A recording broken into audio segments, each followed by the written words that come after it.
Day 1049 of the Ukrainian War Map, also known as the Russo-Ukrainian War. Juzzie here, and today is another update as I take a simplified and down-to-earth approach to some of the most important happenings on the ground in Ukraine. So starting off, we'll take a look at those Russian losses, as Russia has now reached a staggering 800,000 military personnel losses. How did we get here? How did it reach this latest numerical milestone? Well, after Russia's first 190k soldiers for their beloved SMO didn't pan out, they then needed to add another 360k soldiers in a partial military mobilization call-up. But when that didn't work out because it was A, not enough, and B, it was increasingly unpopular internally for Russia, as a result, Russia just kept mobilizing, except no longer announcing they were, and instead doing so through less traditional means, including the use of various mercenaries and PMCs, plus other contractors specifically sourced from overseas regions including China, Africa, India, Tajikistan, Kyrgyzstan, Kazakhstan,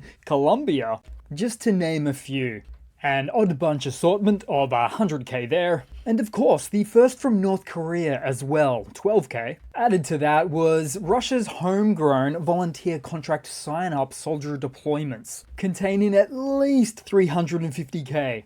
There was also further shadow mobilization, which included internal recruitment campaigns that had targeted minority communities, as found with those ethnic groups in Central and East Russia. There's also the truly monumentally sized yet indeterminable figure of a heavy percentage of every able-bodied 18 to 65-year-old man in the occupied areas of the so-called DPR, the Donetsk People's Republic, and the Luhansk People's Republic. Certainly a very notable percentage of 1.1 million men available from that segment. And with any footage of civilian life coming out of those regions these days, generally showing a very concerning looking 80 to 90% women in public spaces. But let's go an ultra-conservative 30% of the 1.1 million able-bodied men, equating to an additional 330k. Oh, and somehow I haven't even gotten the chance to mention Russian conscripts yet, with a biannual spring and fall drive bringing in 130k conscripts each time, amounting to 260k per year, or up to 780k made available to the Kremlin since the full-scale invasion. And a resource that Russia continues to use after all of this time, even in the face of the Kremlin's own blatantly obvious denials on the matter. Further in this list is a few other segments I'll leave out as part of the count in a further attempt to make these figures as conservative as possible, because it's just getting out of control. But those segments include the mobilization of many individuals from the other occupied territories of Ukraine as well, including Zaporizhia and Crimea. So even with leaving out a number of segments and lowering counts to be conservative, we're still looking at a draw-dropping 2.1 million. Now, generally speaking, we could attribute a third of that figure to KIA, although the Russian ratios here are closer to 1 KIA versus every 2.3 wounded in action. As for the rest, deserters, captured, or permanently stationed on the second and third lines of defense and the air bases and naval ports as well. And I don't take these numbers lightly, for instance, all figures of which are corroborated by skyrocketing disability rates within Russia and a labor force shortfall of almost 5 million Russians, much of which are figures on the periphery that Russia coincidentally stopped publishing. And that's kind of the point really, because just like the Soviet Stalin regime, which never fully or openly acknowledged the true scale of Soviet losses during World War II. In fact, it took all the way up until 1990 for the crumbling and late Soviet-era government to first officially accept and publicly acknowledge the loss of 27 million Soviet soldiers. And just like then, same is the case now, we'll not know the true scale of the impact of this war from the Russian side for many years to come.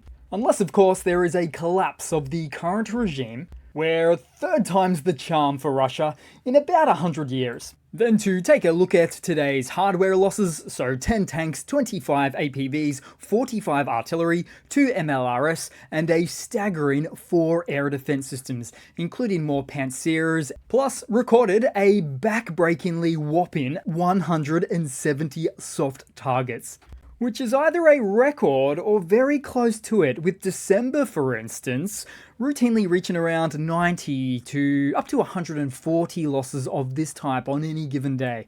Then to the map in the Kursk region of the Russian Federation, with the advances of the Ukrainian armed forces, where they're continuing to contest for control at and beyond the hamlets of Berdin and Novositnitsky, with consolidation shown just below that point, as the Ukrainians control Martinovka and Mikhailovka, with the armed formations of the Russian contingents expelled, as it was just a day or two earlier where intense combat was spotted at this location on the other side of the river from Suja.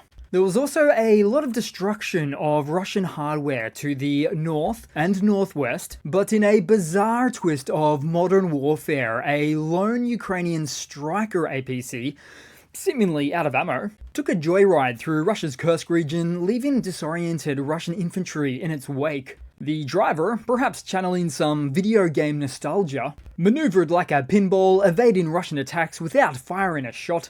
And an event that raises a lot of questions. Like, what were unequipped Russian infantry units doing so exposed and unsupported, including the need for Russian artillery or air support, and not so much as an ATGM or an RPG available for use by these infantry either.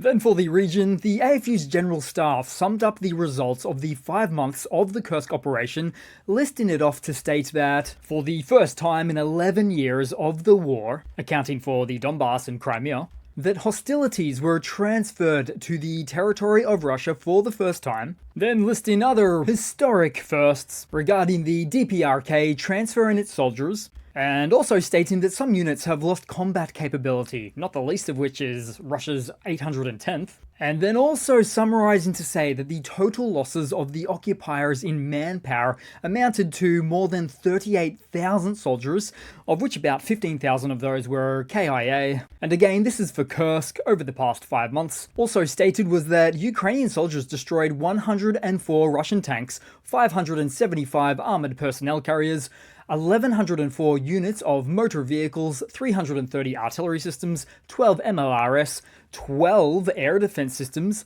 1 aircraft, 3 helicopters, and 32 units of special equipment. Going on to state that all of which has affected Russia's ability to wage war on Ukraine. And from a geopolitical strategic standpoint, adding to Ukraine's strategy in gaining control over as much Russian territory as possible before engaging in peace negotiation talks. All a very poorly timed, terrible embarrassment for Putin.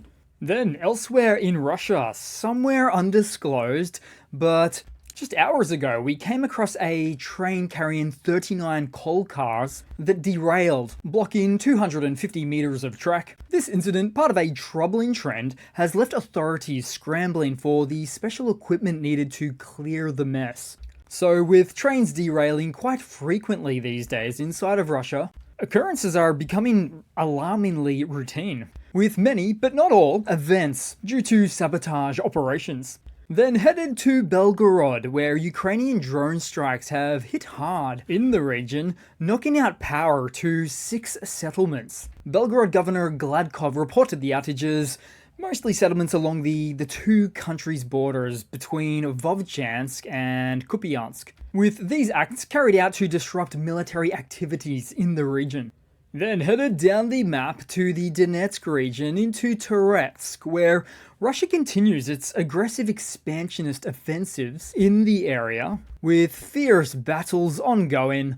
Firstly, we saw a Ukrainian FPV drone with thermal imaging fly into a Russian unit in this direction. And though there's no actual changes recorded on the map in the last day, in part due to events just like this, Russia may now be at the point of expending as many resources as it possibly can to take the remainder of the town and then use that position to not necessarily go west, but north instead. Reason being, Toretsk marks the end of the canal, which Russia has otherwise been having severe difficulties in the many miles of leading north. So this location would position Russia to better pass beyond the canal, reaching to Chasiv Yar, for instance. Although that might not be as easy as it sounds. After all, the Ruski forces already have an estimated 8-kilometer stretch of land beyond the canal from which to launch their northern attacks. However, Ukrainian forces have been keeping this front quite tight because the delineation line between the opposing forces has left little room for ambiguity. That is to say, not a great deal of grey zone area seen beyond the canal up until this point. Then to some notable update segments, because somewhere in the east we saw the interception of a Russian reconnaissance drone by FPV, which was filmed by another FPV. So this type of footage in particular is quite impressive because of the rarity, as it's quite uncommon to see two Ukrainian UAVs flying at such a high altitude, allowing for one to capture the outcome of the event. And what altitude is this? Typically anywhere between 3,500 feet to 6,000 feet. And based on the on-screen display there, it appears to state about 1,450 meters, which makes for about 4,700 feet high. Then, also in the east, two Russian tanks, a T-62 and T-72, seem destroyed somewhere on the front. The protective turtle tank designs didn't seem to help all that much. Then, reportedly, we see here the footage of a Ukrainian MiG-29 narrowly but masterfully evading an incoming missile, with the projectile passing just meters from the jet. Now, not a lot is known about this event, but the missile, presumed to be a long-ranged Russian air-to-air R-37 missile with a Russian spec sheet range of said to be 300 kilometers, appears to have tracked straight along the MiG's original flight path, suggesting the guidance system failed late into the chase. This close encounter raises questions about the MiG's mission near Russian-controlled airspace, perhaps performing a strike with a GBU-39 air support glide munition or firing a anti-radiation AGM-88 missile designed for Russian enemy air defense suppression. Meanwhile, coincidentally, Russia claims to have shot down a Ukrainian MiG-29 on their 11 AM MOD report, but that assertion is likely just wishful thinking. Then also on the map, something we don't see much of anymore, a destroyed Russian 203mm heavy self-propelled howitzer. Then also on the map, and this one was in Zaporizhia, a Russian soldier whines about yet another strike on their equipment in the region, but all he can do is keep recording as it burns. Then headed to the west to Transnistria, which is facing an unfolding energy crisis, with rolling blackouts now reaching up to 8 hours per day. The region's leader, Krasnolesky, warned of potential technological malfunctions in their aging power grid, which is being pushed beyond its limits. Residents are resorting to burning wood as temperatures plummet. There was also official revelations by their local government that their oil and coal storage was smaller than on paper. No surprises there. Where this pro-Kremlin aligned region is now expected to burn through the rest of it by month's end. Now, as for the so-called president of this internationally unrecognized breakaway region of Moldova, Krasnolensky, not exactly a Moldovan-sounding name. In fact, Krasnolensky was born nowhere near to this location, instead born all the way east in Russia's Zabakalsky Krai region near Vladivostok. But at the end of the day, the presence of Russian flag patches on the armed soldiers at the Transnistrian borders tells you everything you need to know about this region's ties to Moscow. Then headed to some news and to a bit of a Ukrainian hardware update, as Russian forces are sounding the alarm about new tripwire dangers on the battlefield. These 10-meter long green textile threads are designed to be very sticky to clothing, making them a stealthy threat. Adding to that, Ukrainian volunteer units are upping the ante with an innovative release design for these mines, dubbed K2. This mine features complex printed parts and spring-loaded tripwires ready to drop from the associated Ukrainian heavy drones. Then to another Russian hardware news update, because in a revealing new video, the Russian Ministry of Defense showcases their latest upgrades. Homemade armored trucks and buggies, cobbled together for frontline use. This footage, straight from the Kremlin's own state media, and officially includes even the Russian MOD emblem slapped right on it, underscores a pretty stark reality. Russia is evidently proudly pivoting from heavy armor to makeshift APCs and buggies, a clear sign of desperation. Gone are the days of glossy T-90 refurb footage. Now, it's all about patching up civilian vehicles for combat. Not exactly a show of strength, is it? Their military's PR department shouldn't even be putting this stuff out. It's an embarrassment. And look at that tin can on wheels. They should have stuck with the Chinese buggies, but at about $20,000 a pop. Perhaps even they were too expensive in high volume. Then in some more news, today marks Christmas Day in Russia, January 7. Russian state media aired a video of Putin celebrating the occasion. He looked a little uneasy, fidgeting with his collar a number of times, and almost seeming to shed a tear.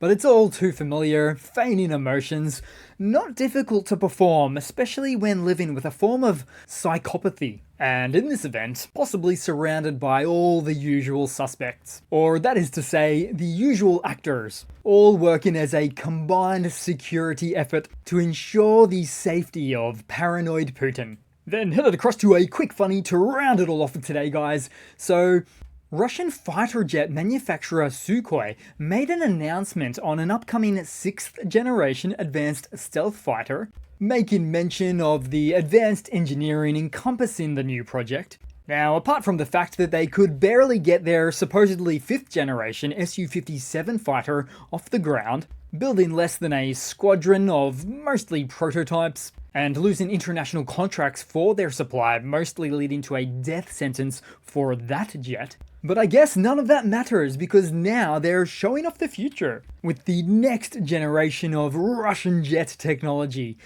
But one small problem. The image displayed is a complete fabrication. It's not even a design mock-up.